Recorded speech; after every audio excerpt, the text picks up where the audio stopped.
Today, the moon is in Libra, bringing a focus to relationships and partnerships and how we get along with one another. So we're heading into tomorrow's full moon in Scorpio. So it's kind of an intense time. And with the almost full moon in Libra, it could be showing up in the context of relationships and the ways that we get along with other people. I'm Marina Orms here with your Astro Vibe for Monday, April 22nd. By the way, happy Earth Day. It's a good time to think about the Earth with Jupiter and Uranus in Taurus, and especially new approaches to how we think about the Earth and the environment and the world that we live in, what creates sustainability, but also stability. What gives us that sense of things being here now that will also last. And I wanted to take just a quick minute. I'm going to I'm going to get to the Libra moon here in a minute, but I wanted to take a minute to just share a little bit of perspective on why I talk about what some might think of as political issues.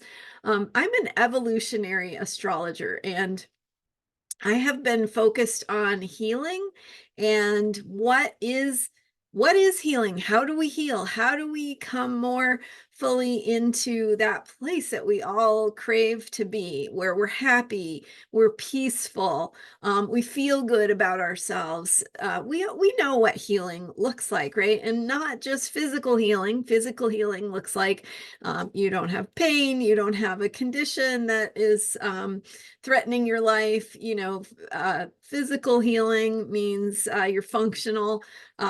Or getting more functional or differently functional, right? Physical healing has to do with our bodies, but in our holistic healing picture, it's about how we function, body, mind, spirit, and emotion. So all the dimensions of our human selves and how we experience life. And so I approach astrology from this perspective of healing and feeling more empowered, feeling more strong within ourselves, feeling more whole, tapping into more of what we're capable of and how we can create our lives and our experience in the world to be more in alignment with what healing looks like. And then comes in evolutionary astrology, which has the perspective of how we evolve, how we change over time. So a process-oriented approach to how we grow and become more of who we are, step more fully into our potential.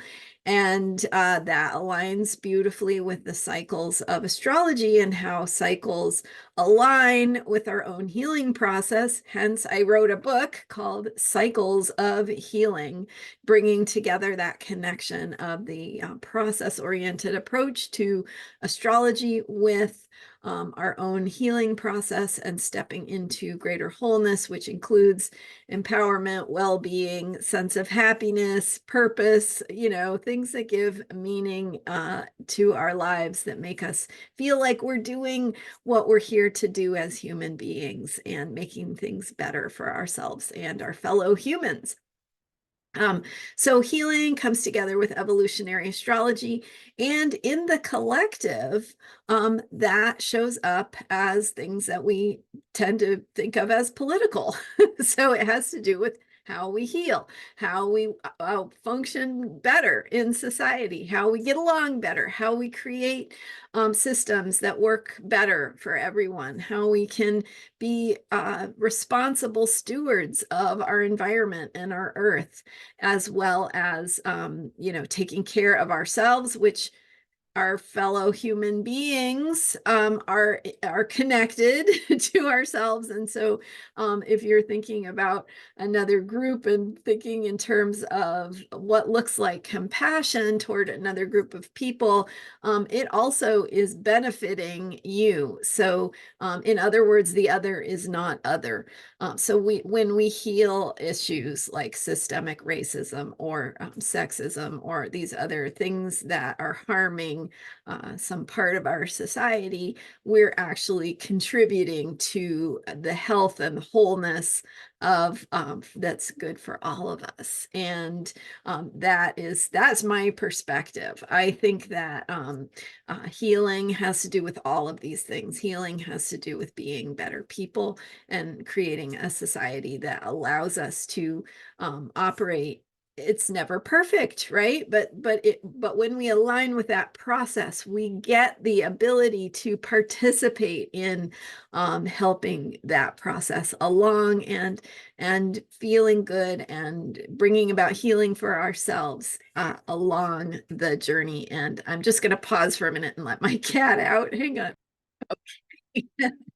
So yeah, so she's demanding cat, elderly cat, needs what she needs. Okay, so yes, so it's Earth Day, and yes, we are thinking about making the world a better place, and that's what I am all about. And how can we do that in a way that is in alignment with our own personal healing and our evolutionary journey, and how we're stepping more fully into being what we're capable of being. So thanks for letting me share that and giving you some background and where I'm coming from in all of this.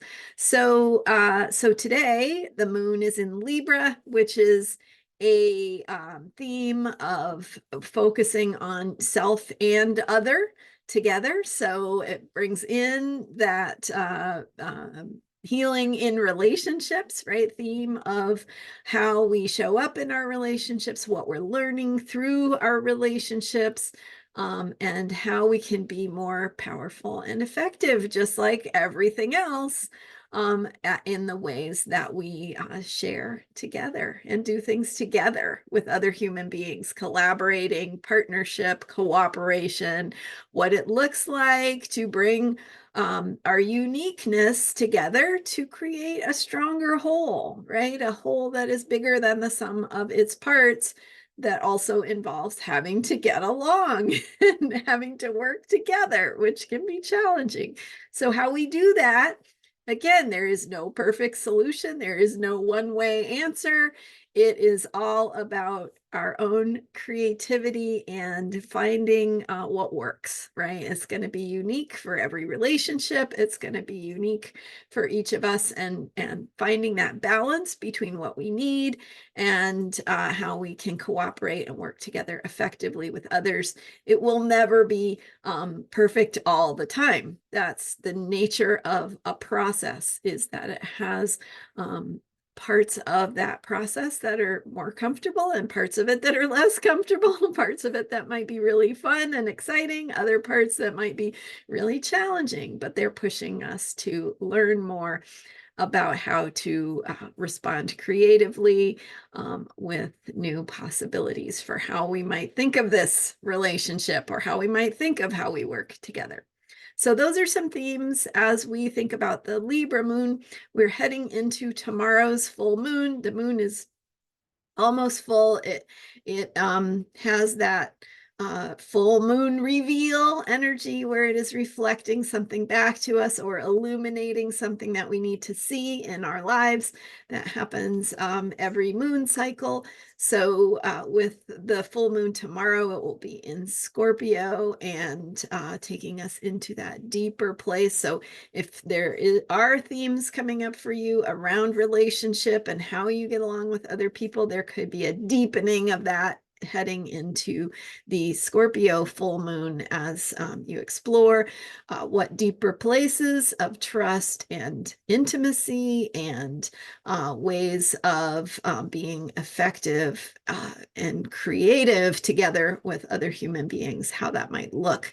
And yesterday I had a great video about tomorrow's full moon and how it fits into the bigger picture of all the changes that are happening right now and the bigger cycles and how that shows up in the more shorter term transits, like a full moon, like well, the solar eclipse in Aries on April 8th was a shorter term transit, but it also brings about change in a way that can ripple out for quite some time. So we feel the potency of the eclipse, as well as Mercury retrograde and the powerful Scorpio full moon that's in a square to Pluto tomorrow. So check out yesterday's video if you missed it for some great information about the Scorpio full moon and how it fits in all these bigger change processes that are going on. I do my best to try and give you kind of an overall of how things work together. It's not ever possible to cover everything, but thank you so much for being here. I do have a guided meditation available for tomorrow's full moon. Great time to listen to it is anytime between a couple days before to a couple days after that full moon to really take in the light and the revealing energy of the full moon. So that this is a perfect time to check out that meditation at astrologyheals.com. And I'll put the link in this video description as well. I also still have some room for Jupiter Uranus reset readings. If you're interested in a recorded reading about how this potent Jupiter Uranus conjunction that happened on Saturday exact, how it shows up in your chart in terms of new directions for your life. And I've been sharing a lot about that in recent videos. So check out my playlist for more information on the Jupiter-Uranus conjunction and book that recorded reading if you're interested in learning how it's going to show up for you and how you can make the most of this potent time of shift and change. Thanks for being here. Thank you for subscribing to this YouTube channel. It really supports my work and I deeply appreciate it. Thank you for being here and all your wonderful comments. And I'll see you next time with more astrology for unshakable self-care as we go through the Scorpio full moon and all the ways that we are changing and stepping more fully into our authentic truth. All right, see you next time. Bye for now.